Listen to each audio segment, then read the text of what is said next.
pendengar, pagi hari ini kita akan berbincang-bincang seputar revitalisasi KUA. Dan di awal kami ingatkan kepada Anda, kami menunggu suara pendengar di 0811 5012 304. Baik, kita awali dulu di bincang-bincang kita di pagi hari ini. Saya ke Pak Hamsani. Bagaimana secara umum, Pak, mungkin perlu dijelaskan kepada para pendengar kita sistem pembinaan dari Kementerian Agama terhadap KUA. Radio Tuntung Pandang Pelihari FM 102,3 Tanah Laut. Assalamualaikum warahmatullahi wabarakatuh. Waalaikumsalam warahmatullahi wabarakatuh. Alhamdulillah, kami sangat bersyukur pada hari ini diundang oleh Radio Tuntung Pandang dalam rangka untuk menyampaikan program kami, yaitu program revitalisasi kantor urusan agama dalam hal pelayanan kantor urusan agama kecamatan se-Kabupaten Tanah Laut. Kami dari Bimas Islam Kabupaten Tanah Laut, khususnya di Kementerian Agama, itu melaksanakan pembinaan dan pelayanan untuk memberikan layanan nikah dan rujuk terhadap semua KUA di Kecamatan se-Kabupaten Tanah Laut. Tidak hanya untuk layanan nikah dan rujuk saja dalam pembinaan bimbingan masyarakat Islam di Kabupaten Tanah Laut ini untuk KUA, ada juga seperti layanan zakat dan wakaf, kemasjidan, dan hingga pusat moderasi beragama juga itu sampai ke sana. Bahkan juga secara umum itu KUA itu adalah ibarat orang kita dari bahasa Banjar itu ojong tombak. Nah, ojong tombak itu biasanya sakit. Iya. Tapi yang paling banyak pekerjaan itu ya di KUA. Garda terdepan, Pak. Iya, garda terdepan. Nah, seperti halnya yang namanya program di Kementerian Agama, khususnya di Bimas Islam itu apa yang dilaksanakan oleh Kementerian Agama ada di KUA, seperti urusan haji, kemudian masalah pengukuran tanah wakaf, kemudian pengukuran arah kiblat. Nah, jadi bukan hanya layanan nikah dan rujuk saja. Nah, kemudian sosialisasi masalah catin, kemudian bimbingan pranikah remaja. Nah, berkaitan dengan juga program pemerintah yang ada sekarang ini malah stunting. Nah, itu untuk layanan kami di kantor urusan agama. Iya, jadi ternyata banyak sekali ya Pak ya layanan di kantor di Kementerian Agama yang selama ini kan orang-orang kalau ke KUA atau kalau ke Kementerian Agama gitu ada yang nikah atau ada yang rujuk begitu ya. Iya, seperti itu. Nah, ternyata banyak sekali dan sepertinya menyangkup kepada seluruh kehidupan masyarakat ya. Betul. Iya. Nah, lalu Pak di samping layanan nikah dan rujuk tadi, nah bimbingan terhadap masyarakat Islam nih Pak, yang dilakukan selama ini dari Kementerian Agama dan KUA itu sendiri seperti apa Pak? Ya, kita di kantor urusan agama Kecamatan Pelihari itu atau di se-Kabupaten Tanah Laut itu kita punya ini Bu, punya penyuluh agama Islam. Punya penyuluh agama Islam. Jadi kami di Bimas Islam itu di masing-masing kecamatan tuh ada. Berarti 11 kecamatan berarti ada 11 orang? Itu untuk penyuluh agama Islam yang PNS ada 13 orang. 13 orang. Iya, jadi berarti ada satu kecamatan yang 2 orang. Ya, itu khusus koordinator penyuluh. Jadi penyuluh ini ada 2 yang mana di masyarakat pelayanan membantu KUA ini. Ada yang namanya penyuluh agama honorer.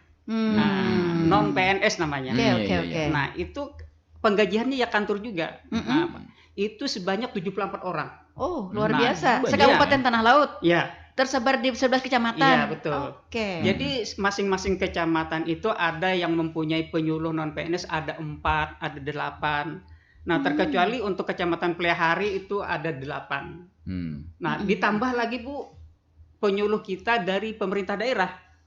Nah, itu kurang lebih 250. itu penyuluh. Orang. Iya. Mm-mm. Nah, Oh. itu masing-masing juga tersebar di kecamatan. Nah, itu dibantu lagi. Cuma penggajiannya dari pemerintah daerah. Nah, jadi beliau-beliau inilah yang memberikan pelayanan-pelayanan terhadap masyarakat kita, yang menyampaikan edukasi-edukasi kami yang di Bimas Islam Kementerian Agama. Nah, melalui juga dengan kantor urusan agama kepala KUA. Jadi itu sistem kami untuk memberikan pelayanan kepada masyarakat. Jadi melalui penghulu, penyuluh, dan kepala KUA. Luar biasa ternyata ya. Ini apa? Mungkin belum begitu diketahui ya Pak ya oleh belum masyarakat familiar nih, kita Bang. ya, belum familiar. Ternyata para penyuluh kita yang tersebar di Kabupaten Tanah Laut itu cukup banyak ya. Ya. Nah, lalu dengan cukup banyaknya para penyuluh kita ini, bagaimana apa ya pemanfaatan atau respon dari masyarakat Pak selama ini? Ya, alhamdulillah kalau di masyarakat biasanya kan kalau ada urusan segala macam atau yang berhubungan dengan kantor Kementerian Agama, penyelesaian administrasi, dia cukup melalui dengan penyuluh. Jadi bisa dengan melalui penyuluh, yang meringankan beban, baik itu transportasi, biaya-biaya kan biasanya dari penyuluh. Nah, penyuluh ini menyampaikan dengan kita. Nah, jadi apa-apa yang permintaan dari masyarakat melalui penyuluh kita. Nah, jadi itu manfaat daripada penyuluh-penyuluh kita. Iya, luar Apalagi biasa. dari kepala KUA. Apalagi kan sekarang yang namanya revitalisasi KUA ini adalah program Kementerian Agama dari Menteri Agama kepada pemerintah. Ya. Oke, berarti penyuluh yang tadi Bapak sebutkan baik dari PNS, non PNS dan dari penyuluh dari pemerintah daerah, ini mereka stay di daerah yang atau di wilayah yang mereka di-SK-kan begitu. Iya. Iya, artinya bukan datang pergi begitu. Khawatirnya nanti begitu datang lalu langsung pergi. Itu surat keputusan dari Iya. Kanwil. Jadi standby udah per zona-zona masing-masing Iya, Pak ya. ada. Oke. Iya, ini berarti masyarakat kita nih perlu mengetahui bahwa di daerah Bapak Ibu sekalian, para pendengar setia, ini tersebar ya para penyuluh agama yang dapat membantu dan memfasilitasi ya Bapak Ibu masyarakat Kabupaten Tanah Laut dalam hal yang berkaitan dengan urusan agama. Ya, urusan agama. Ya. Oke, baik. Lalu pada program yang satu tadi Pak yang wakaf, kemudian penetapan kiblat dan zakat infak tadi Pak. Ya, ini bagaimana sosialisasinya di masyarakat kita? Jadi untuk kegiatan sosialisasi zakat dan wakaf ini biasa kami bekerja sama dengan Basnas juga. Basnas, kemudian melalui dengan penyuluh agama juga tadi, dan juga kita bisa juga dengan ada kegiatan namanya pembinaan di masing-masing KUA. Jadi kami menyampaikan, apalagi masalah zakat wakaf ini kami prioritaskan biasanya untuk kepala kantor urusan agama itu membuat semacam kepengurusan. Nah, karena ada himbauan dari Basnas itu bahwa setiap kecamatan itu harus memiliki kepengurusan tentang masalah zakat dan wakaf ini. Nah, jadi zakat dan wakaf ini, yang zakat itu masalah infak dan sedekah, wakaf ini berkaitan dengan status tanah wakaf, masjid, langgar, kemudian kuburan. Nah, kami ini hubungannya dengan KUA. Jadi yang penyelesaian akhir itu adalah dari kantor urusan agama kecamatan untuk penyelesaian tanah wakaf. Nah, jadi ini program kami yang juga sangat yang kami kedepankan masalah zakat dan wakaf ini. Ya. Oke, baik. Ada Pak, ada titipan dari masyarakat kita begitu, para pendengar kita. Ketika masyarakat kita akan membuat semacam tanah kuburan gitu ya Pak. Untuk kuburan, karena misalnya si A punya tanah begitu. Nah, lalu tanah itu kalau bahasa Banjarnya dicagarkan gitu nah. Untuk Dicanangkan ya. dicagarkan untuk kuburan ya, untuk kuburan tapi untuk keluarga begitu, untuk keluarga. Tanah itu luas dan sebagainya. Nah, untuk menetapkan bahwa tanah itu nanti dijadikan sebagai tanah kubur atau alkah keluarga begitu, apakah ini mereka harus mendaftarkan tanah tersebut ke KUA atau ke Kementerian Agama atau bagaimana Pak? Jadi langkah awal pertama dari masyarakat itu kita melihat dulu status tanahnya itu dulu. Yap. Status tanah yang akan diwakafkan, apakah itu tanah pribadi, apakah itu tanah pemerintah, itu harus diwakaf dulu statusnya, apakah itu tanah itu dihibahkan, apakah itu tanah pribadi. Nah, itu harus jelas dulu. Dihibahkannya atau kepada siapa Pak? Kepada panitia. Oh. Karena kalau per orang tuh biasanya nggak ada kalau kita di Kementerian Agama. Itu biasanya punya masyarakat. Nah, semua kita punya tanah, kita ingin mewakaf kepada masjid. Nah, biasanya masjid itu sudah harus membentuk kepengurusan dulu. Nah, bagi masyarakat untuk menyerahkan, untuk memberikan tanah wakaf itu.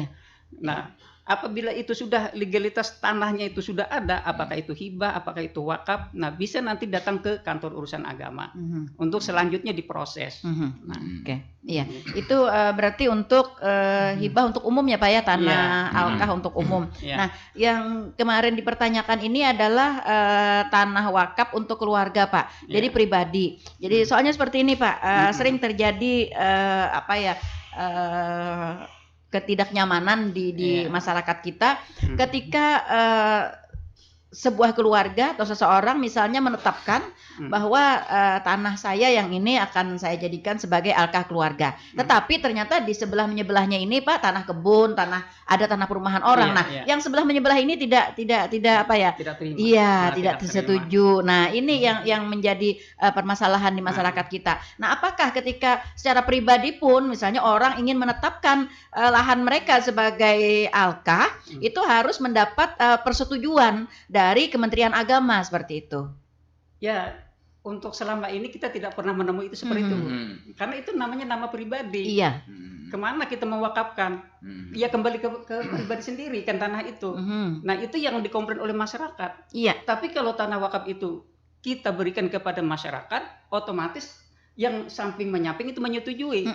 Nah, untuk kegiatan sosial, untuk tanah wakaf. Tapi kalau untuk pribadi, tanah wakaf itu kita diusulkan untuk lahan tanah wakaf untuk pribadi, tidak untuk orang lain, itu ya untuk Kementerian Agama tidak pernah itu menerima seperti itu. Iya. Berarti kalau terjadi sengketa seperti ini misalnya apakah Kementerian Agama bisa memfasilitasi atau bagaimana Pak? Bisa. Iya. Baik para pendengar, kami menunggu suara Anda di 0811 5012 304 ya. Pagi hari ini kita bersama-sama dengan bapak-bapak dari Kementerian Agama dalam satu tema revitalisasi KUA ya, KUA. Kantor Urusan Agama. Iya, Kantor Urusan Agama. Saya ke Pak Kepala KUA Plehari, ya Pak Tasroni. KUA Plehari tentu mungkin melaksanakan program-program yang tadi sudah disampaikan oleh Pak Hamsani ya Pak. Iya. Lalu ada program yang lebih sedikit diketahui oleh masyarakat kita. Tadi seperti tentang wakaf dan kiblat. Untuk Kecamatan Plehari sendiri Pak, animo masyarakat kita terhadap bimbingan masyarakat kepada KUA ini, bagaimana Pak? Ya, terima kasih atas waktu dan kesempatan yang diberikan kepada kami untuk bersama-sama berdialog dalam satu tema revitalisasi KUA. Mungkin sebelum kami menjelaskan lebih jauh tentang apa itu revitalisasi, ada 7 kebijakan ya dari Kementerian Agama yang dipimpin oleh Gus Yakut Holil Qomas. 7 kebijakan prioritas oleh Kementerian Agama ini Yang pertama adalah penguatan moderasi beragama. Kemudian yang kedua kemandirian pesantren, yang ketiga revitalisasi KUA. Jadi KUA ini di urutan yang ketiga untuk revitalisasi KUA. Nah, kemudian ada transformasi digital yang keempat, kemudian yang kelima Cyber Islamic University, yang keenam Religiosity Index, dan yang ketujuh tahun moderasi, tahun toleransi. Nah, jadi yang berkaitan dengan KUA yaitu masalah revitalisasi KUA dan transformasi digital. Nah, kemudian juga ada diselipkan masalah moderasi beragama. Selama ini untuk di KUA Plehari memang sudah ditetapkan ya bahwa tahun 2022 KUA Plehari sebagai pilot project ya yang diprogram oleh pemerintah sebagai KUA yang direvitalisasi. Sejak tahun 2021 itu ada 106 se-Indonesia dan di tahun 2002 ini ada 1000 KUA yang direvitalisasi. Memang setelah adanya revitalisasi KUA, animo masyarakat memang sangat antusias ya.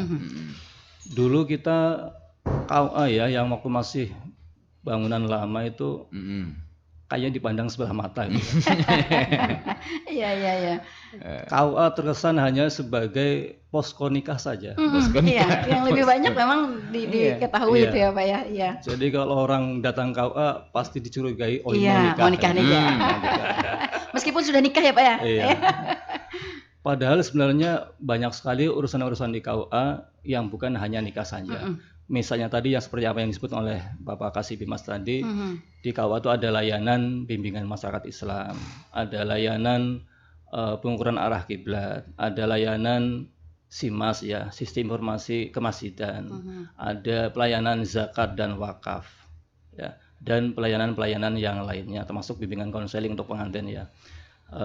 Namun demikian pandangan masyarakat yang lama ya, image-nya terhadap KUA ini memang hanya untuk urusan nikah saja. Seperti halnya dulu di Capil itu kan kayaknya hanya untuk pengurusan KTP Bikin saja. KTP, iya betul. Jadi di Capil hanya pengurusan KTP, di KUA hanya untuk urusan masalah nikah ya. Padahal sebenarnya kalau kita tengok lebih jauh tuh banyak urusan-urusan di KUA. Iya. Nah sekarang dengan revitalisasi KUA ini masyarakat luar biasa ya. Yang di KUA Plehari sendiri ya melihat tuh mereka ada kesan yang lebih wah gitu ya. Karena Plehari memang ditargetkan ya untuk di revitalisasi KUA. Untuk tahun lalu memang ada 2 Pak ya. Kecamatan Plehari dan Kecamatan Bejuin. Nah, revitalisasi ini kan diantaranya ada peningkatan sarana dan prasarana di KUA.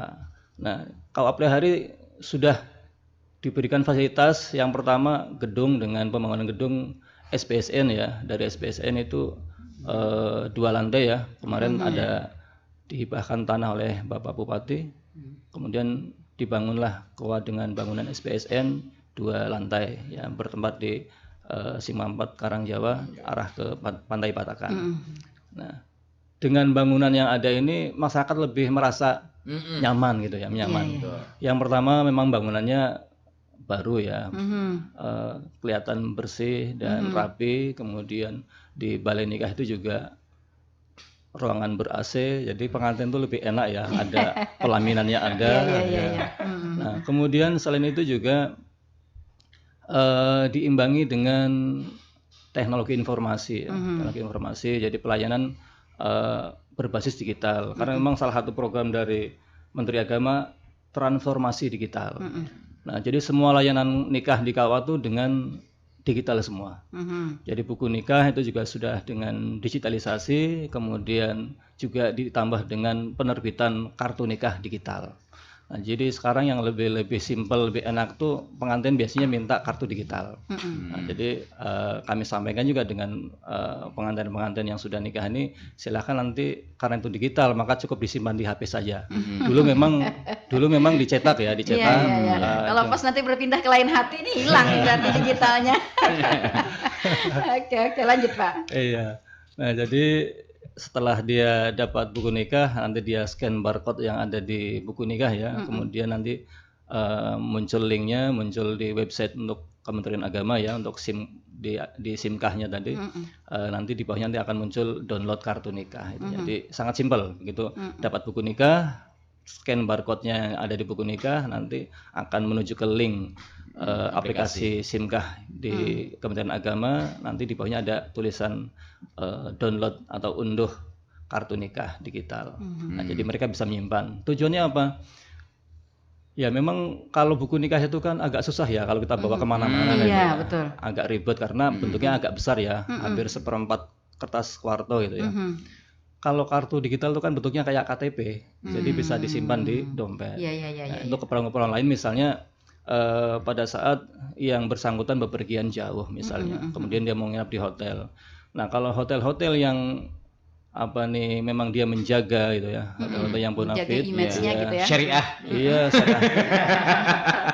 Dia akan mencari ya Pak ya. Iya. Itu dia akan menjaga.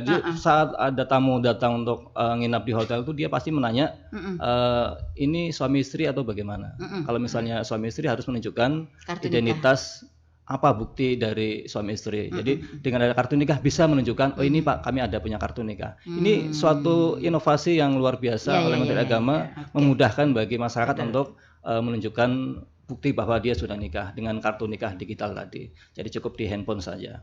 Nah ini suatu terobosan juga oleh Menteri Agama yang kemarin diluncurkan sekitar di bulan Mei tahun 2021 saat juga peresmian revitalisasi KUA yang ada 6 KUA seluruh Indonesia kemarin, percontohannya kemarin. Nah itu.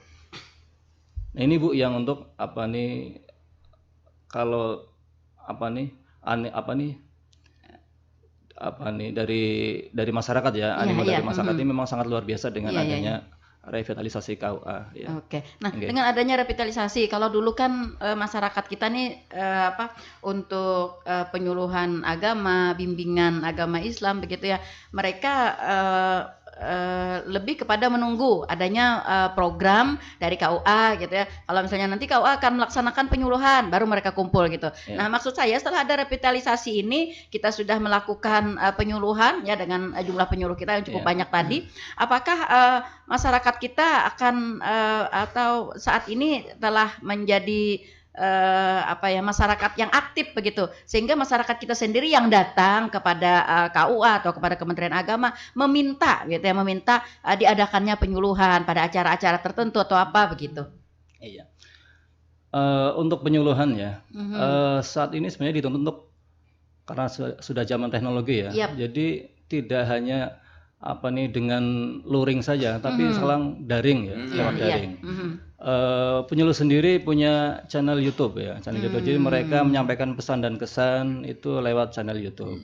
Ya, kemudian menyampaikan juga video-video pendek tentang layanan di KUA, tentang layanan masalah zakat wakaf, masalah bimbingan usia pranikah dan sebagainya itu melewati channel YouTube. Itu juga mereka gunakan untuk itu karena memang sekarang dituntut untuk menggunakan media sosial. Nah, jadi tidak harus melalui kumpul-kumpul orang banyak enggak ya. Wali kemarin di waktu era yang COVID kemarin itu memang dituntut dituntut untuk menggunakan medsos. Nah, jadi lewat YouTube kemudian like-nya itu kan dianggap sebagai jamaahnya kan gitu. Jadi cukup berarti ini banyak yang like, berarti banyak yang melihat, banyak viewernya, itu sudah cukup dianggap sebagai jamaahnya gitu. Oke, baik, saya kembali ke Pak Hamzah nih. Pak Hamzah nih, kalau berbicara soal revitalisasi berarti ini adalah sebuah inovasi ya, sebuah hal yang baru begitu ya dilakukan. Nah, dengan kondisi sebelum revitalisasi, apa sebenarnya yang melatar belakangi sehingga adanya revitalisasi KUA ini, Pak? Ya, dengan adanya melalui revitalisasi KUA ini, semua layanan ya, memberikan layanan yang terbaik. Tadi yang saya katakan tadi sudah, bahwa KUA itu tidak hanya untuk pelayanan nikah dan rujuk saja.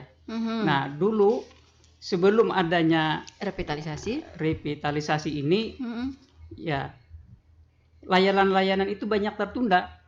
Ya, banyak tertunda.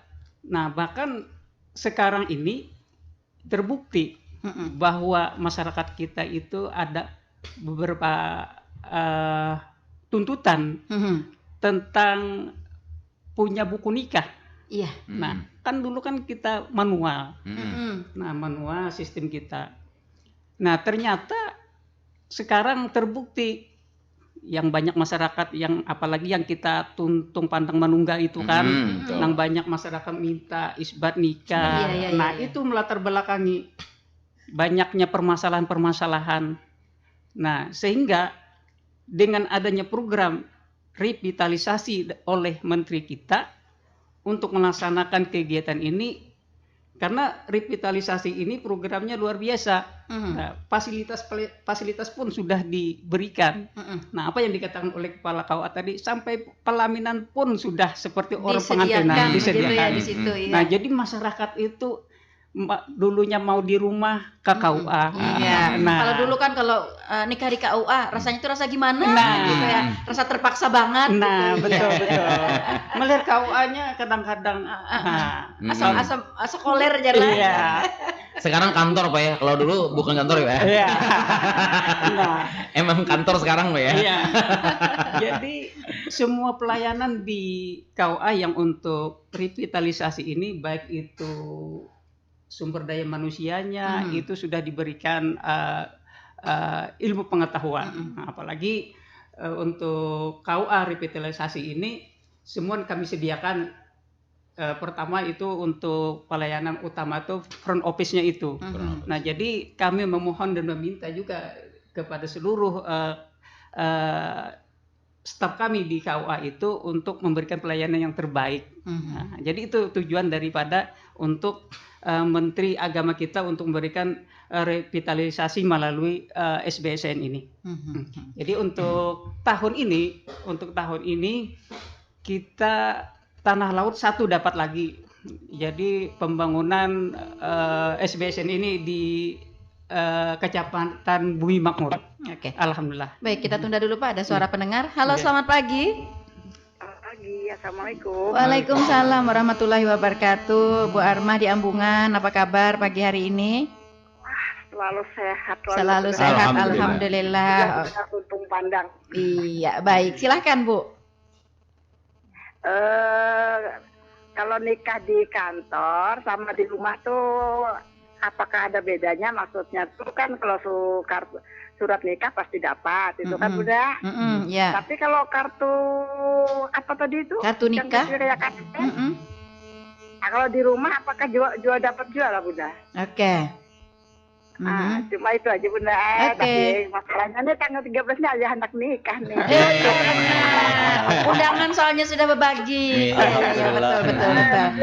Oke, iya. Karena nikah di rumah, kalau di kantor kan itu kalau surat nikah pasti dapat. Tapi yang kartu kayak KTP tadi loh. Oke. Kalau di rumah pasti dapat juga. Iya. Oke, baik. Masalahnya dengar hari ini Bunda. Iya, saya juga baru dengar hari ini juga. Aplikasi ya kalau Bu. Iya, betul. Iya. Ya itu aja. Makasih banyak. Iya, Salam sehat sama-sama. semuanya pada bapak-bapak Mas Iwan, Nyon Bunda juga. Amin. Terima kasih. Waalaikumsalam warahmatullahi wabarakatuh. Nah, ini Ibu Armah di Ambungan Pak, apa nikah masih ada ada? yang bergabung lagi. Oke, kita tampung aja. Oke, Ya. kita tampung dulu. Halo, Assalamualaikum. Waalaikumsalam warahmatullahi wabarakatuh. Iya, siapa di mana nih Bang? Yan AR di Pangdam nah Bang Iwan. Assalamualaikum Bapak narasumber. Yan AR Pangdam. Iya, apa kabarnya? Hanya mendengar suaranya Pangdam, panggung dalam Bu ya. Iya. Alhamdulillah sehat bahagia selalu, ceria selalu, nampun nilai ya Allah. Amin. Silakan Bang Rian. Silakan Bang Yan. Tadi ulun Anda tertarik dengan apa tadi yang masalah kuburan tadi lah. Oke. Wakaf, tanah Karena ini wakaf. kan sorry nggak Bu? Kada. Jadi karena ini kan bersangkutan apa ngarnya terjadi lawan keluarga ulun seorang Bang lah. Iya, betul. Okay. Jadi tanah itu ada di kebun pakaian lo nih lah. Iya. Nah jadi tanah itu ujarnya orang yang sudah dan memang kuburannya sudah banyak, boy. Sudah ratusan kuburannya. Nah tanah itu kata jernya kan wakaf dari pedatuan ulun kayak itu nalah ya Allah. Iya. Nah jadi sampai sekarang itu masih ada yang berkubur di situ, terutama yang dari keluarga kami lah. Nah jadi untuk sementara setahu ulun kan memang ya lah. Tanah itu kada pernah lagi ada legalitas kita. Oke. Jadi ulun hendak bertakun seandainya itu hendak di kayak apa ya, makanya kemana mendaftarkan. Iya. Kayak apa sekira dapat apa tadi yang hibahnya kayak itu kalau dihibahkan kemana. Nah itu. Jadi sampai sekarang itu masih ada, memang itu kejadiannya ada di tempat ulun dan memang di keluarga ulun itu. Oke, ya. Nah jadi ya yang kedua ini tahu nyambung kada lu gimana bertakun Bang. Kenapa Pak? Iya, kenapa? Iya. Ini kan memang kejadiannya ada pada ulun ya Allah lah, artinya ya aja orang tuh mohon maaf ya Allah. Dijadikan orang tua kampung gitu nah. Iya. Nah jadi kadang kan dipinta orang jadi saksi nikah tuh nah Bu. Jadi ulun non Bapak Kepala KUA, ulun 4 tahun, adakah syarat-syaratnya untuk menjadi saksi nikah itu? Mungkin syarat-syaratnya layak adanya itu nah. Jadi mungkin itu aja yang ulun minta, karena itu apa ya, orang masalah nikah ini kan tanggung jawabnya dunia akhirat walah. Nah, betul juga biar menyaksikan ya Allah. Iya. Boleh juran ditunjuk kepala ya Allah. Tatuha kampung. Iya, bujur. Amon nak nikah nih Bang Iwan kada taguannya lagi. Jadi saksi barang ya kalau. Jadi saksi barang ya kalau. Iya. Aja itu jauhnya. Iya, oke, terima kasih atas waktunya. Assalamualaikum warahmatullahi wabarakatuh. Waalaikumsalam warahmatullahi wabarakatuh. Nah, ada 2 sudah Pak yang pendengar kita yang bergabung ya. Yang pertama tadi Bu Armah. Nah, apakah nikah di kantor dengan nikah di rumah itu sama begitu Pak ya? Nah, lalu apakah nikah di rumah itu juga dapat kartu nikah? Tadi disampaikan oleh Pak Tasroni, tadi ada kartu nikah yang kayak KTP itu ya. Nah, lalu apakah kartu nikah ini juga bisa didapatkan oleh orang yang nikah terdahulu begitu, seperti buhan kami begitu kan, yang sudah terdahulu sebelum adanya revitalisasi ini begitu ya. Nah itu pertanyaan tambahan nih dari ulun. Oke. Kemudian yang kedua tadi dari rekan Yan AR di Pangdam ini panggung dalam Pak. Iya, bukan Pangdam angkatan bersenjata ya. Di angkatan bersenjata. Pangdam. Iya, panggung dalam iya. Ini tadi Pak mungkin juga tadi berkaitan dengan apa yang tadi ulun tanyakan tentang tanah wakaf ya. Jadi tanah wakaf ini sudah sekian lama tanah wakaf ini diwakafkan begitu, katanya dari pedatuan begitu ya. Sudah dikuburi, sudah beratus-ratus yang berkubur di sana, tetapi ternyata kepastian status dari tanah wakaf ini belum ada begitu. Nah, pertanyaannya ini kemana untuk mengurus melegalkan untuk mengurus legalisasinya ini ya. Nah, kemudian tadi syarat-syarat untuk menjadi saksi nikah. Oke, silakan. Yang menjawab gimana dulu nih? Jadi tadi yang pertama tadi masalah kuburan dulu tadi. Oke. Mohon izin Pak, dekat mikrofon dikit Pak. Oh iya. Oke. Nah, jadi tadi kita mendengar tadi bahwa untuk kuburan itu yang diberikan oleh pakaiannya, artinya sudah turun temurun. Iya. Tapi beliau mencermati bahwa tanah wakaf itu, tanah kuburan itu tidak ada legalitasnya. Iya. Mungkin kan tidak ada semacam bukti fisik kepemilikan. Iya, betul. Kan kalau zaman dulu itu ya mewakafkan seperti itu. Iya, betul.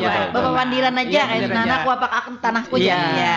Pakai aja. Ya, pakai aja. Karena waktu itu tanah banyak Pak, tanah banyak. Iya, betul. Pakai aja kesan kuburan, iya. Nah, sekarang karena itu tidak ada legalitasnya, itu kan sangat berbahaya juga zaman sekarang. Karena sudah banyak terbukti tanah-tanah wakaf itu diambil digugat lagi oleh cucu-cucunya. Betul. Jadi alangkah bagusnya. Jadi kalau memang itu tanah wakaf itu dulu tanah pakaian bubuhan pian, artinya datanglah ke KUA. Datanglah ke KUA untuk minta arahan bahwa apabila itu tanah itu jelas milik pakaian kita ahli warisnya. Kalau kita ingin mewakafkan kepada tanah wakaf yang sudah ada, silahkan untuk mewakaf. Tapi legalitas tanah itu diurus dulu, kepemilikan tanah itu. Nah, karena kita kan nggak sembarangan menerima oleh kita wakaf. Yang menerima ini kan maksudnya yang nazir. Nazir ini kan penerima wakaf. Nah, yang mewakafkan siapa? Nah, itu ada nanti pengisian nanti belangkonya di KUA. Jadi supaya terdaftarlah di KUA itu tanah wakaf kita. Jadi jangan sampai terjadi lagi. Nah, seperti zaman sekarang banyak terjadi. Banyak terjadi Pak. Ya itu tadi yang seperti yang Ulun sampaikan di awal tadi ya. Banyak terjadi tanah wakaf itu kan dulu memang diwakafkan secara Padahal pun keluarga jadi orang lain pun buat nah, aja. asalnya ini memang diwakafkan untuk keluarga aja gitu kan. Ini adalah alkah keluarga, tapi ternyata karena tanah itu luas begitu ya, masyarakat ikut di situ dan keluarga mereka juga menyebar. Si A kawin dengan si B, si B kawin, akhirnya banyak juga keluarga. Nah, jadi semuanya terakhir keluarga ikutlah kubur di situ begitu. Nah, lama-lama kan jadi banyak Pak seperti yang tadi disampaikan oleh Bang Jan AR ini. Nah, tapi status tanah itu tidak jelas begitu. Nah, jadi itu tadi dari pihak yang punya tanah tadi itu harus memberikan kepada panitia tanah wakaf. Berarti harus membentuk panitia dulu ya Pak? Iya. Siapa yang menerima nanti kan? Yang mengelola tanah wakaf itu. Nah, jadi walaupun nanti dari ahli warisnya itu bersedia, kan kalau yang dulu kan nggak ada lagi datu-datunya yang dulu. Iya betul. Nah ternyata surat menyurat tanah juga tidak ada Pak.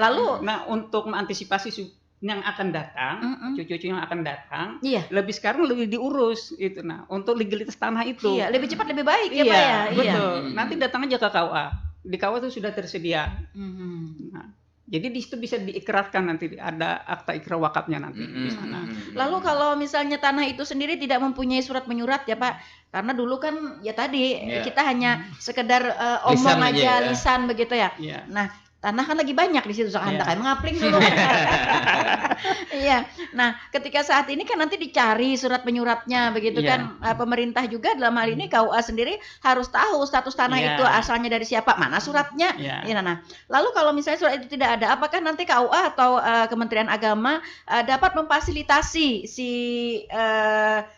keluarga dari pakaian tadi kayak Bang Yan AR tadi untuk mengurus surat tanah itu sendiri begitu? Ya. Jadi untuk yang pertama itu dari yang bersangkutan dulu, ya. Jadi untuk topoksi daripada yang mengurus tanah itu dari mana? Nah, apakah itu dari kelurahan dulu, surat keterangan tanah itu? Nah, nanti kalau sudah ada surat keterangan dari desa atau lurah, bisa nanti dinaikkan lagi untuk spradik itu. Nah itu kan ada statusnya itu berapa ukurannya segala macam. Kayak ke BPN. Nah, kalau ada spradik, nah naik lagi ke sertifikat. Jadi sertifikat tanah wakaf. Iya. Betul. Jadi seperti itu ya Bang Yan AR ya. Jadi sebaiknya dari sekarang ya Pak harus terus ya agar nanti status tanah itu sudah jelas sehingga tidak akan terjadi lagi permasalahan di kemudian hari betul. Karena banyak sekali juga nih permasalahan kita turunan-turunan yang keberapa gitu yang menggugat kembali ini semalam tanah pakaianku nih sertifikatnya ada wadahku nah kada ada akta hibahnya gitu ya kemana-mana. Jadi mohon maaf Bu, jadi sekarang yang banyak menggugat seperti itu ini mohon maaf sekali kan karena biasanya terbentur dengan ekonomi. Nah, ekonomi. Iya. Kan mungkin kalau keluarga atau saudara yang kaya-kaya mungkin tidak mungkin kan. Tapi kalau orang sudah kepepet ekonomi, itu tidak tahu lagi apa itu tanah wakaf segala macam gugat yang penting. Iya, betul sekali. Nah, itu yang kebanyakan. Nah, jadi sekarang kami dari Kementerian Agama menghimbau kepada masyarakat yang namanya tanah wakaf kalau tidak ada legalitasnya cepatlah diurus ke Kementerian Agama. Segera ya. Ya, segera. Iya, Bang Yan AR itu ya. Jadi segera diurus ya kepastian dari status tanah tersebut. Oke, berarti sudah terjawab. Yang kedua tadi dari Bang Yan AR sendiri nih karena dituduh akan di kampung, Pak. Nah, jadi lalu sering dikiau sebagai saksi nikah.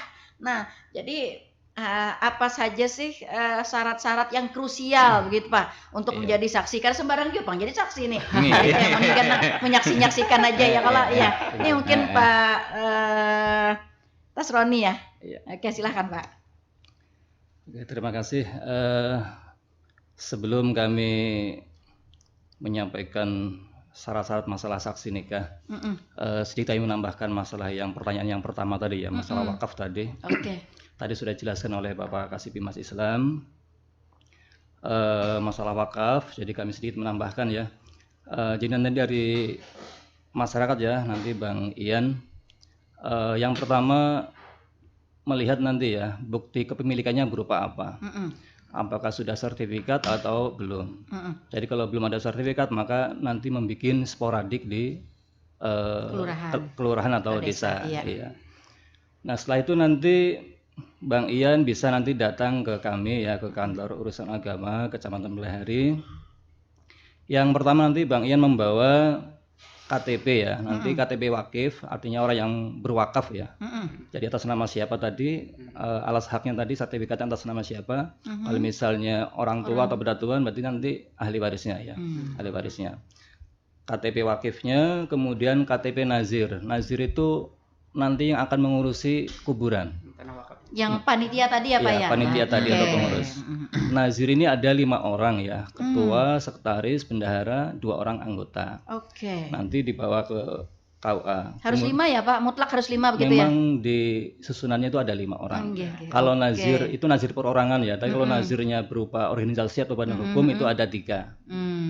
Tapi kalau nazirnya nazir perorangan itu ada 5 orang. Ya, ketua, sekretaris, bendahara, 2 orang anggota.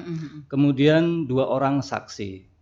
Saksi ini bisa mungkin dari tokoh masyarakat setempat atau mungkin batas kiri kanan muka belakang tanah itu untuk menjadi saksi untuk wakaf. Nah jadi ada 8 KTP ya, KTP wakif, kemudian nazir 5 orang dan saksi 2 orang. Nanti di bawah KUA nanti akan kami terbitkan ikrar wakafnya. Nah setelah itu nanti baru ikrar wakaf nanti kami teruskan ke Kementerian Agama di bagian zakat dan wakaf, nanti akan diteruskan oleh Kementerian Agama ke kantor BPN. Nanti oleh BPN nanti akan melakukan pengukuran ke tempat, ke lokasi. Setelah itu nanti nggak lama insya Allah akan terbit sertifikat wakaf oleh BPN. Gratis biasanya ya Pak ya? Untuk wakaf gratis. Jadi sama dengan PTSL. Nah ini kemudian berbarengan tahun ini ada program PTSL ya dari BPN. Jadi ini suatu program yang sangat baik ya, dipermudah oleh BPN. Jadi status tanah yang sudah turun temurun ini dipermudah, jadi tinggal membuatkan sporadiknya, jadi tidak perlu lagi harus pakai yang surat-surat yang keterangan ahli waris dan sebagainya ya. Nanti dari BPN itu akan dipermudah, misalnya ada ya untuk urusan balik nama dan sebagainya dipermudah oleh BPN ya. Jadi nanti ini akan lebih cepat prosesnya ya. Jadi silakan nanti dikonsultasikan dengan kami nanti ya, datang ke kami dengan syarat-syarat yang kami sebutkan tadi. Nah kemudian ditambah nanti ada keterangan wakaf ya dari desa, nanti dibuatkan itu ada formulirnya, di desa sudah ada sebenarnya, tapi kalau misalnya di desa mungkin tidak ada, nanti bisa minta ke kami untuk formulir wakaf. Dan sebenarnya sudah ada sih di kantor desa ya, tinggal lapor aja nanti kantor desa untuk bikin surat keterangan untuk wakaf. Nah kemudian ada materai 3 rangkap ya, jadi 1 rangkap itu 2 materai, jadi 6 materai untuk ditempelkan di ikrar wakaf dan akta ikrar wakaf. Nah ini insya Allah biasanya pengurusannya sekitar 2-3 bulan selesai di BPN. Itu proses mulai dari KUA sampai ke BPN itu biasanya selesai sekitar 2-3 bulan. Dengan demikian maka tanah wakaf tadi jelas statusnya. Nah, jadi legalitasnya jelas, ikrar wakafnya ada dan nanti sertifikatnya juga keluar. Jadi tidak menimbulkan masalah di kemudian hari. Iya betul sekali. Saya kira mungkin jelas ya untuk masalah wakaf. Nah kemudian yang kedua untuk saksi nikah syarat-syaratnya ya. Karena tadi dituahakan ya Bang Ian, dituahakan di meskipun gak ada tuha Pak sebenarnya. Bang Ian ini sebenarnya gak ada tuha tapi dituahakan ya. Tokoh sebagai tokoh. Oke. Untuk syarat saksi yang pertama ya jelas harus beragama Islam yang pertama. Yang kedua harus balik. Nah balik ini bisa balik dengan umur ya, atau balik karena sesuai dengan fikih ya. Kalau dengan umur ya 15 tahun, jadi minimal 15 tahun itu sudah balik. Atau ada tanda-tanda balik pada yang bersangkutan. Nah, kemudian selain itu saksi disunatkan ya, atau diharapkan itu yang lebih tua ya, yang lebih tua, atau tokoh-tokoh agama setempat. Ya.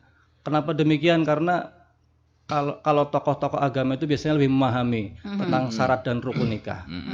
Jadi setidaknya saksi itu mengetahui tentang syarat dan rukun nikah. Kemudian dia juga mengetahui bagaimana sih ijab kabul yang sah. Iya. Ini penting, ini penting karena jangan bagaimana saksi sah aja. Padahal belum. Ini sangat penting ya, sangat penting. Betul, Kalau saksi betul. tidak mengetahui masalah ijab dan kabulnya, bagaimana dia mau mengatakan sah. Jadi ini penting. Maka saya katakan tadi harus dianjurkan untuk tokoh-tokoh agama, karena tokoh agama kebanyakannya dia mengerti tentang itu ya, karena dia mungkin selain pengalaman sering mendengarkan orang akad nikah, juga mungkin dia ada bacaan-bacaan di buku-buku keagamaan, jadi dia mengetahui tentang itu gitu. Nah, ini sebenarnya syarat-syaratnya tidak terlalu sulit ya. Yang jelaskan ini tadi beragama Islam ya, beragama Islam, kemudian dia balik, kemudian yang ketiga tadi ya mengetahui tentang syarat ijab dan kabul tadi, syarat sahnya. Mungkin itu ya untuk syarat nikah. Nah, kemudian menanggapi pertanyaan dari Ibu Armah ya. Masalah kartu nikah ya. Jadi yang nikah di kantor maupun nikah di luar kantor mendapatkan fasilitas yang sama, mendapatkan buku nikah yang sama, termasuk juga kartu nikah yang sama. Nah, kemudian kartu nikah ini memang di awal peluncuran itu dicetak ya bro, seperti KTP. Nah, kemudian di tengah perjalanan ternyata ada perbedaan pendapat ya, kan namanya kartu digital. Jadi kalau dicetak bukan digital lagi. Iya betul. Akhirnya ternyata pengadaan peralatan untuk pencetakan kartu nikah ini dihentikan karena memang bunyinya digital, jadi nggak perlu lagi dicetak.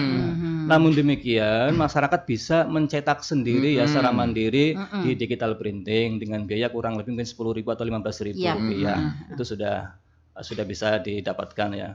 Bagaimana cara mendapatkan kartu nikah? Apa yang sudah saya jelaskan tadi ya. Kalau pengantin yang sudah nikah itu kan nanti dapatkan buku nikah ya. Nanti dilihat di halaman belakang yang ada maharnya, ada tanda tangan KUA-nya ya. Itu di bawahnya itu ada barcode. Silakan scan barcode-nya, nanti akan diarahkan menuju link simkah.kemenak.go.id. Nanti langsung muncul data pengantinnya. Ada nomor akta nikahnya, tanggal nikahnya, tempat nikahnya. Nah, terus ke bawah ya. Di bawahnya nanti ada menu unduh kartu nikah atau download kartu nikah. Nah, jadi tinggal klik saja, nanti akan terunduh, tersimpanlah nanti di HP. Jadi itu semua ya, semua yang nikah di kantor maupun di luar kantor itu semuanya ada kartu nikah sama. Karena ini programnya sudah digitalisasi ya, jadi sudah berbasis web, ya sudah berbasis aplikasi, berbasis web, sehingga semuanya bisa. Nah, kemudian tadi pertanyaan tambahan dari Ibu tadi ya. Bagaimana dengan yang sudah lama nih? Ternyata pengen juga punya kartu gitu ya. Nah, jadi begini, penjelasan dari Dirjen Bimas Islam kemarin bahwa untuk kartu nikah diprioritaskan untuk pernikahan yang sedang berjalan. Artinya yang saat ini nikah dan seterusnya yang akan datang itu memang itu tetap dijalankan. Jadi tidak semuanya sama mendapatkan itu. Nah, kemudian bagaimana dengan yang pernikahan yang sudah lama, kan dulu masih manual ya. Iya, betul. Masih manual, bukunya masih tulis tangan. 40 tahun yang lalu. Nggih, 40 tahun yang lalu. Iya. Masih manual semua. Nah, itu pun oleh Dirjen Bimas Islam bisa dilayani di KUA dengan syarat-syarat yang berlaku sekarang. Karena memang di sistem itu harus menggunakan EKTP. Kami harus entry EKTP. Nah, oleh karena itu maka syarat-syaratnya berlaku. Yang bersangkutan harus membawa ke KUA EKTP ya, jadi KTP suami, istri, kemudian kedua orang tua yang masih hidup, dan kemudian 2 orang saksi, KTP 2 orang saksi. Nanti akan kami input ke sistem, nanti akan terbitlah nanti datanya akan terekam dalam sistem, dan nanti yang bersangkutan bisa mendapatkan kartu nikah. Nanti tinggal memberikan linknya untuk bisa mendownload itu. Nah, jadi bisa tapi yang diprioritaskan adalah pernikahan yang saat ini yang sedang berjalan. Yang lama bisa kami layani, tapi karena prioritasnya yang pernikahan yang berjalan, maka biasanya kami menunggu kalau ada waktu apa di senggang ya, ada waktu kesempatan untuk Iya, input iya. data yang lama. Oke. Yang dulu Dibolehkan. yang dulu ada expired juga. Iya, ada expired. Iya. Memang nah, Iya, disitulah ya untuk buku nikah memang tidak ada expired. Jadi buku nikah berlaku sepanjang zaman. Sepanjang masa ya. Sepanjang masa. Oke. Oke. Baik, jadi seperti Gini, itu ya, sebentar, Bu, ya. Bu Armah. Kita jelaskan dulu kepada Bu Armah bahwa untuk nikah saat ini ya, baik yang nikah di kantor maupun yang nikah di rumah sama ya, akan mendapatkan kartu nikah. Hanya saja kartu nikah pada saat ini tidak dicetakkan lagi ya, tapi kartu nikah secara Scan elektronik barcode, ya. ya. Nah, jadi jangan khawatir, Bu Armah akan pernikahan Pak. tanggal 13 ini. Karena di buku nikah tuh ada barcode-nya, Pak. Iya, Jadi ada barcode itu barcode-nya. bisa langsung di scan Iya, ya. iya. Ya Oke. begini Pak, kan saya biasa sering ikut menunggang tumpang pandang Pak ya, dan di situ juga ada pelayan-pelayan KUA di desa-desa itu ramai sekali Pak, baik itu isbat nikah maupun ada yang nikah ulang, dan di sana juga memang fungsi dari penyuluh agama ini KUA di sana memang benar-benar harus maksimal ya terkait hal ini. Jadi tapi yang saya tanyakan nih Pak, dari kemarin saya saya lihat amati di menunggang tumpang tersebut banyak yang nikah siri ini Pak. Nikah siri. Jadi bagaimana nih monitoring dari penyuluh agama sendiri di pedesaan di desa-desa tersebut, karena banyak sekarang yang nikah siri itu tadi yang menjadikan sebuah alasan nikah siri ini. Kalau mungkin ya belum cukup umur, jadi mungkin biasa wajar kita dapatkan ya. Namun kadang-kadang nikah siri ini dikarenakan ada hal sebenarnya orangnya jauh di sana, jadi dikasih, jadi dijadikan alasan untuk kesalahan bisa menyimpang gitu Pak. Jadi bagaimana peran penyuluh agama terkait hal ini Pak? Penghulu-penghulu ada juga yang menikahkan juga Pak. Oke, terima kasih ya. Ini kalau diminta masalah peran penyuluh agama ya. Sebenarnya dari penyuluh agama ini kan yang memang sudah menyebar ya ke seluruh kecamatan.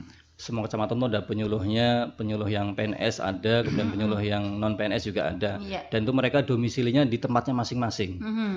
Nah, oleh karena itu maka biasanya saat-saat ada masalah di masyarakat itu biasanya cepat sampai itu karena dari penyuluh-penyuluh yang ada di tempat masing-masing. Biasanya menyampaikan laporan. Termasuk masalah nikah siri juga ada yang lapor dari penyuluhnya. Pak, kemarin ada yang nikah siri di gitu, ada laporan ya. Namun demikian ya, segencar apapun kami melakukan pencegahan itu memang agak susah ya. Karena memang selama ini untuk nikah siri tidak ada hukuman ya. Tidak ada sanksi. Iya, tidak ada sanksi bagi mereka yang melanggar undang-undang perkawinan. Karena undang-undang perkawinan tidak ada menyangkut masalah pidana. Karena undang-undang perkawinan hanya hukum perdata saja. Jadi tidak ada menyangkut pidana. Jadi saat ada pelanggaran nikah siri ini, selama tidak ada pengaduan, maka tidak ada yang lapor, maka tidak ada sanksi apa-apa. Nah, tapi nanti pada akhirnya mereka juga nanti akan datang KUA. Karena sekarang sudah dengan zaman sekarang saat ini untuk buku nikah memang sangat dipentingkan. Jadi nikah mesti harus tercatat di KUA karena nanti mereka saat mau ya biasanya nanti mau mengurus akta kelahiran anak ya. Termasuk saat nanti mau melahirkan itu kan untuk BPJS biasanya diminta buku nikahnya. Mereka gelabakan juga. Jadi oleh karena itu maka melalui radio Tuntung Pandang ini juga kami sekaligus ya menghimbau kepada masyarakat untuk tertib administrasi dan nikahlah secara resmi di KUA. Ya, di kantor itu gratis, 0 rupiah, dan di rumah itu memang ada biaya PNBP. PNBP itu penerimaan negara bukan pajak ya. Itu 600.000 rupiah disetorkan langsung melalui bank atau kantor pos. Dan itu sudah langsung masuk ke Menteri Keuangan karena terhubung dengan aplikasi Simponi ya dari Menteri Keuangan. Jadi saya kira untuk saat ini tidak ada alasan untuk nikah secara siri karena di kantor gratis. Ya, jadi kalau alasan biaya di kantor kan gratis. Jadi ada pelaminannya lagi. Ada pelaminannya. Dan buku nikah langsung diterbitkan, langsung keluar. Pulang langsung bawa buku nikah. Yang jadi permasalahan ini Pak biasanya yang itu tadi Pak menjadikan kalau pernikahan di bawah umur tuh biasa lah mungkin Pak ya. Karena mungkin habis umurnya sampai baru dilegalkan ya. Masalah ini biasanya Pak paham Sani ya? Terkait orang yang menjadikan alasan nikah siri ini, padahal dia sudah berkeluarga atau bagaimana? Ini hal ini yang sangat dikhawatirkan. Mungkin Pak Tani. Iya, nih kalau sesama laki-laki gitu ya pasti paham nih. Ya nikah siri ini Iya. ada alasan-alasan tertentu. Iya, ada alasan-alasan tertentu. Nah, di sini kadang-kadang Bu, kadang-kadang memang yang nikah siri ini kebanyakannya memang ada masalah tertentu. Iya, ada masalah tertentu. Oleh karena itu maka saat orang yang nikah siri ini kami pasti ada praduga tak bersalah. Iya. Karena mereka nanti akan mengajukan isbat nikah ke pengadilan ya. Iya. Saat mengajukan Dengan sidang ke sendirinya pengadilan. ya, Pak ya. Iya, Nanti iya. akan datang KUA minta surat keterangan tidak tercatat. Oh, bahwa ini pernikahannya memang siri tidak tercatat di KUA. Betul, Kami pasti menanyakan itu sedetail mungkin ya. Syarat dan rukun nikahnya kami tanyakan juga. Kenapa aja, Pak Iya. ya? Karena kami Karena ada- takut kalau diketahui Iya. yang pertama. Ya. Kalau nggak begitu nanti biasanya kecolongan. Ternyata Iya, memang itu istri yang kedua yang yang dinikahi siri tapi mau diisbatkan iya, tadi. Pak. Dan itu sudah pernah terjadi gitu. Iya, itu sebenarnya. Jadi patutlah kalau misalnya kami ada praduga tak bersalah ada. Jadi kami mesti tanya tuh agak jelimet. Iya. Iya. Walaupun kadang-kadang memang ada juga yang memang murni. Iya. Memang murni dia memang karena kepepet aja lalu nikah siri karena mungkin alasan nggak sempat mengurusi undangan sudah tersebar. Oke lah nggak apa-apa kalau masalah itu. Nanti bisa diselesaikan di KUA, bisa kita bantu. Iya. Silakan Pak Hamsani. Iya. Tambahkan, Pak. Yang namanya nikah siri itu identik punya masalah. Iya. Kalau orang tidak punya masalah, kenapa tidak nikah di KUA? Nah, kan persyaratan Lebih kan- enak. Iya. kan pemerintah sudah menyediakan aturan Iya, mempermudahkan masyarakat. Nah, akhirnya kalau orang nikah siri itu punya masalahnya luar biasa berkepanjangan. Apalagi kalau nikah siri itu namanya istri orang, suami orang, kebanyakan kan itu. Nikah di bawah umur. Iya. Yang mungkin yang murni yang nikah siri itu biasanya yang namanya masalah kita di masyarakat itu apa namanya itu yang istilah bahasa orang kampung orang hamil duluan, mau tidak mau itu harus dinikahkan, tidak bisa ditunda-tunda. Iya. Nah itu yang kebanyakan itu ya kan murni kalau orang nggak bisa lagi berpikir. Nah tapi kalau kita yang masalah umur segala macam itu janganlah gitu. Sampaikanlah Masih umur bisa itu. ya, Pak Masih ya? bisa, Iya. masih bisa. Bisa lah kita untuk mengikuti Iya. aturan-aturan resmi Iya. begitu ya. Kan kita aturan ada. Kalau seseorang itu di bawah umur, itu kan ada aturan. Iya, ada izin, dispensasi. iya, dispensasi. Nah, Iya, kita betul. lapor ke psikolog, ke pengadilan agama, Iya. sidang. Soalnya ujuk-ujuknya kami Kementerian Agama disalahkan. Oh, kenapa Kementerian Agama banyak menikahkan di bawah umur? Ya itu tadi, nikah siri di bawah umur itu kalau diisbatkan pasti datanya di bawah umur. Iya. Karena isbat itu sesuai dengan nikahnya yang awal. Iya.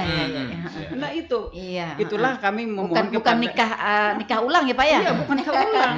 Nikah ulang apalagi dengan orang yang berbeda ya. Iya. Kalau nikah ulang itu Bu nanti nanti ada masalah dengan anak nanti. Iya. Sampai kita nikah tahun 2020. Nah, kita ulang nikah tahun 2001. Kalau kita sudah punya anak bagaimana? Anak di luar nikah jadinya. Iya, betul. Kan nikah tidak berlaku surut. Harus tanggal seperti itu dikeluarkan oleh kepala KUA. Nah, itu. Iya. Kalau isbat itu sesuai dengan nikahnya yang dulu. Kalau nikah dulu di bawah umur, berarti data itu kan nanti masuk ke Akan di bawah KUA. umur juga. Nah, itu. Iya. Jadi itu perlu dari masyarakat, kami mohon kesadaran masyarakat dengan aturan undang-undang perkawinan bisa mengawal. Supaya kita juga yang enak gitu. Nah, yang namanya buku nikah ada kan apa-apa enak. Iya. Nah, itu. Oke, Mungkin. betul. Ini Pak ada live streaming ya pendengar kita yang live streaming. Ini kita karena kita hari ini langsung live streaming Pak. Ya. Jadi pendengar kita melihat dengan kita ya kita yang tidak melihat dengan pendengar kita. Iya. Iya, ini pendengar kita bernama Jauhar di Batilai. Nah pertanyaannya begini Pak, nang kayak apa Pak orang-orang yang mengandang lahan kuburan gasan kumpulan keluarganya? Padahal pekuburan itu adalah pekuburan umum. Kayak apa ini Pak? Terima kasih. Nah, ini banyak memang terjadi nih. Silakan Pak Haji Tasroni. Iya. Mungkin begini ya. Kuburan kan ya makanya kita cek kembali tadi legalitasnya ya, legalitasnya. Kalau dia kuburan tadi memang sudah resmi bahwa itu adalah kuburan umum ya, TPU ya. Iya. Tempat pemakaman umum dan memang sudah ada sertifikat memang wakaf, Yap. kan berarti itu artinya untuk kepentingan orang banyak, Untuk kepentingan orang umum, banyak. bukan Iya. untuk keluarga. Iya. Kalau misalnya memang menghendaki untuk Supaya alkah beparakan. keluarga mungkin silakan tuh tanah pribadi mungkin yang Iya. di samping kuburan. Kalau sifatnya masih punya pribadi, masih hak pribadi, sertifikat yang pribadi itu silahkan. Tapi kalau itu sudah Di menjadi pekuburan umum, TPU, tempat pemakaman umum, itu untuk orang banyak. Iya. Jadi sebenarnya tidak dibenarkan untuk mengapling-apling sendiri untuk itu karena itu sudah untuk orang banyak, punya umum, punya orang banyak. Iya, kan, iya, iya. Kita Tujuannya- kandang tujuannya berdulu aja. Iya, Supaya karena si Anu di sini. Iya. Tujuannya supaya sekeluargaan tuh beparakan maksudnya. Jadi kalau ziarah itu jadi sekalian gitu Pak, ada pencarian. Kapling. Iya. Ya, memang tidak ada sanksi apa-apa ya, tapi dari segi apa ke sosial itu aja lah. Apa nih masa kita itu kan untuk umum ya, untuk umum, kemudian langsung kita kapling-kapling itu sendiri ya. Jadi ya kita tenggang rasanya lah dengan orang-orang lain, masa kuburan umum lalu kita kapling-kapling untuk apa nih Keluarga kita keluarga. begitu, ya, Jadi ya sebaiknya memang jangan dikapling-kapling ya, karena itu untuk TPU. Karena Sudah. orang banyak Untuk orang banyak. Tidak Iya, dibenarkan iya. sebenarnya itu. Kalau menurut agama sendiri itu artinya tidak ada ayat atau tidak ada apa yang melarang gitu, tidak ada ya Pak ya? Ini masalah Bu ya. Jadi apa nih ya kalau peruntukannya untuk TPU tempat pemakaman umum artinya untuk orang banyak ya, orang banyak. Jadi orang yang mau mengambil alkah untuk keluarga itu ya sebenarnya itu mengambil hak orang lain, mengambil hak itu orang dia. lain. Iya, ya. iya. Orang lain kan itu Iya. hak orang banyak, hak Iya. orang banyak. Gitu, nah. Iya.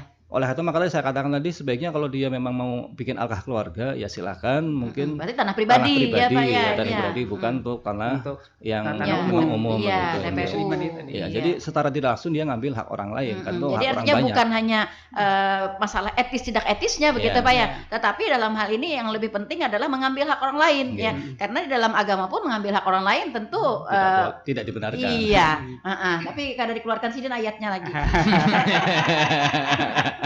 Iya, jadi seperti itu ya rekan Jauhar di Batilai tadi ya. Bagi yang mengapling berdahulu tapi itu adalah tanah pekuburan umum ya, berarti dia sudah mengambil hak orang lain, dan di dalam agama mengambil hak orang lain tentu kita akan diberi sanksi ya oleh agama sendiri. Nah, seperti itu ya.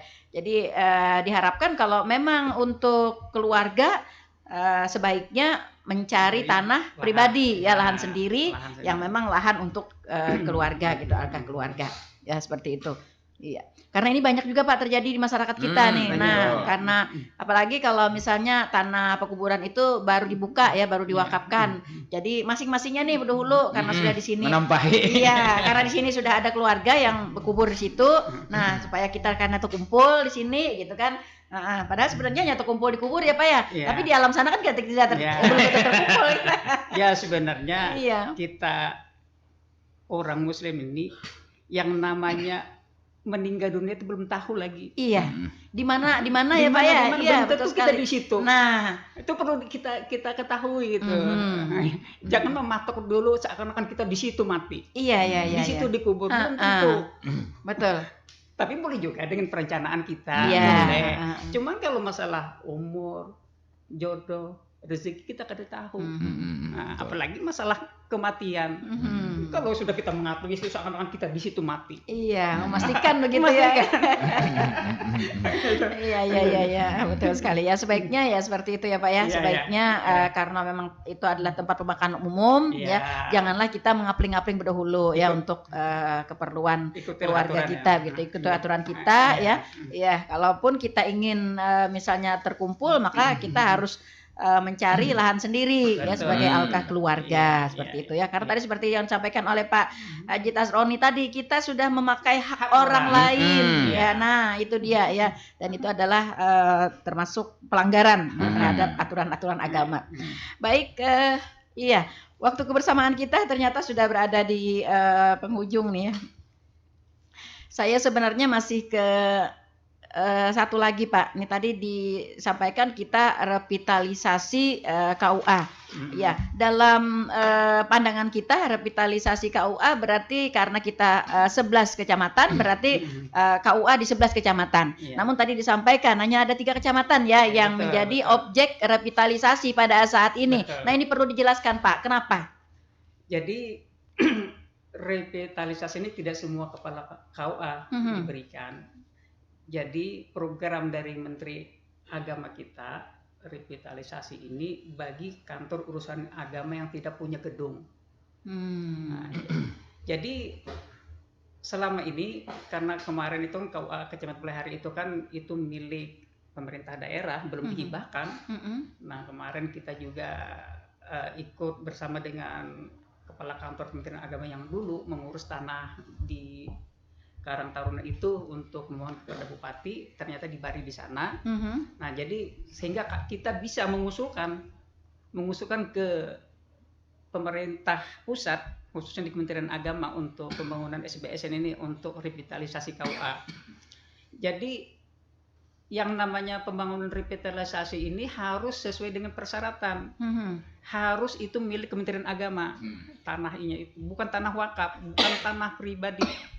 Harus milik Kementerian Agama. Nah, jadi alhamdulillah seperti kayak Bumi Makmur itu kan ada hibah dari Bapak Bupati, pemerintah daerah, kemudian Bajuin. Nah, itu sasarannya. Jadi kita ada nanti insya Allah tahun 2024 itu untuk tanah laut insya Allah juga ada dapat nanti. Itu usulan kita untuk KUA revitalisasi ini kami prioritaskan untuk Kecamatan Jorong. Jorong, setelah itu Batu Ampar, terus Kurau. Itu sudah milik Kementerian Agama sudah tanahnya. Nah, jadi itu persyaratan-persyaratan dari pembangunan revitalisasi ini. Jadi Pak Menteri itu berharap itu semua untuk KUA itu dapat bangunan seperti itu, karena untuk memberikan layanan yang terbaik. Nah, itu mungkin tuh. Iya. Jadi berarti akan ada revitalisasi susulan mungkin ya bagi kecamatan-kecamatan yang lainnya. Betul, nah, betul, iya. iya. Jadi jangan berkecil hati, Pak. Saya khawatirnya nanti Insya Allah, iya, kecamatan yang belum belum dapat Iya. revitalisasi ya. Pada akhirnya nanti Bu semuanya. Semuanya, nanti. iya. Cuma Cuman bertahap karena ya. iya, karena Bertahap. artinya pemerintah kita anggarannya terbatas Iya. ya, tentu bertahap. Jadi Iya. prioritaskan pada apa yang tadi yang disampaikan belum punya oleh gedung tadi iya, ya. sampaikan oleh Pak Pak Hamsani. Oke. Iya. Baik para pendengar Radio Tuntung Panang FM, ternyata tidak terasa waktu kebersamaan kita sudah berada di penghujung ya. Dan itu tandanya kita harus mengakhiri bincang-bincang kita dalam revitalisasi KUA pada hari ini. Namun terakhir mungkin Pak Hamsani ada statement closing mungkin yang harus disampaikan yang sebagai himbauan atau garis besar terhadap masyarakat kita. Ya, pertama kami menghimbau juga dengan masyarakat bahwa dalam pelaksanaan kami khususnya di kantor urusan agama, karena kita juga di seksi bidang Bimas Islam yang membawahi kantor-kantor urusan agama, kami menghimbau kepada masyarakat untuk melaksanakan khususnya untuk pernikahan itu harus sesuai dengan aturan dengan undang-undang perkawinan kita. Karena pemerintah mengadakan aturan-aturan itu untuk mempermudah masyarakat, bukan untuk mempersulit. Nah, jadi kami mengharapkan sekali lagi kepada masyarakat, apalagi kita ada dua pilihan untuk pernikahan ini, bisa di kantor, bisa di rumah. Nah, kami menghimbau lebih baik di kantor urusan agama kalau pernikahan, karena biayanya ringan, karena tidak ada biaya, bisa untuk selamatan. Nah, kalau kita nikah di rumah kan biayanya ada apa yang dikatakan oleh Kepala KUA tadi untuk biaya PNBP. Nah, kan 600 kan bisa untuk selamatan kalau di KUA. Iya. Nah, jadi kami menghimbau walaupun niat kita di rumah, baiklah di kantor lah. Ini buku nikah langsung dapat segala macam praktis. Iya. Jadi Di rumah tinggal selamatan, Pak ya? iya. Kan uangnya kan ada kan. Kalau di rumah kan biaya 600. Iya. Untuk selamatan kan bisa. Betul. Mungkin itu Bu. Ya. Oke. Baik, dari Pak Tasroni. Kami dari KUA Plehari ya, selaku KUA yang sudah mendapatkan program revitalisasi KUA sejak tahun ini ya, tahun 2002 ini. Kami selalu berkomitmen untuk memberikan pelayanan terbaik, pelayanan prima ya, excellent service untuk KUA, dan kami akan berusaha memberikan pelayanan terbaik dengan dibantu dengan manajemen informasi dan aplikasi ya yang ada di KUA secara digital, dan memang target kami memang karena program Menteri Agama transformasi digital, maka semua layanan kami berusaha untuk menjadikan digital semua, termasuk data-data nikah yang lama akan kami jadikan secara digital. Jadi nanti masyarakat yang akan melakukan layanan-layanan di KUA, pernikahan-pernikahan yang lama, nanti kami pencarian akan lebih cepat karena nanti akan kami masukkan semua dalam sistem. Jadi akan memudahkan bagi masyarakat untuk mencari informasi pernikahan, tahun berapa nikahnya, nanti akan lebih mudah kami menyampaikan. Nah, ini target kami nanti akan mendigitalisasi semua layanan di KUA. Mungkin itu, terima kasih, dan kami mohon dukungan semua pihak untuk menjadikan KUA Pleiahari sebagai KUA percontohan ya untuk revitalisasi untuk di tanah laut. Terima kasih. Oke, baik. Para pendengar setia Radio Tuntung Pandan FM dimanapun Anda berada, sampai di sini jumpa kita di Talkshow Tanah Laut Menyapa. Edisi hari ini Rabu 9 November 2022.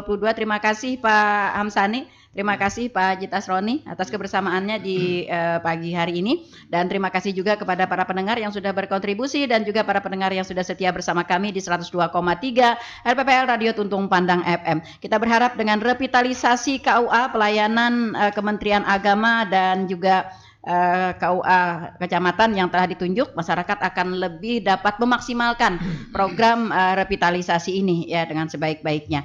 Mohon maaf jika ada yang kurang berkenan di hati. Akhirnya saya Nelly Aryani dan saya Iwan Ferry. Bagi Anda yang ingin replay kembali pembicaraan hari ini bisa mengunjungi akun YouTube kita di LPPL Radio Tuntung 102,3. Bagi rekan dengar tetap bersama kami. Assalamualaikum warahmatullahi wabarakatuh. Waalaikumsalam warahmatullahi wabarakatuh.